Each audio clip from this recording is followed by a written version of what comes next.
You ask Tiger to solve. This deals with linear equations with one unknown. The final result is x equals 17. Let's solve it step by step. Group all x terms on the left side of the equation. Subtract 7x from both sides. Group like terms. Simplify the arithmetic. Group like terms. Simplify the arithmetic. Group all constants on the right side of the equation. Subtract 8 from both sides. Simplify the arithmetic.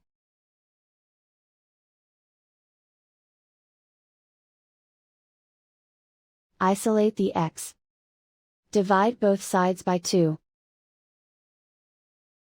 Simplify the fraction.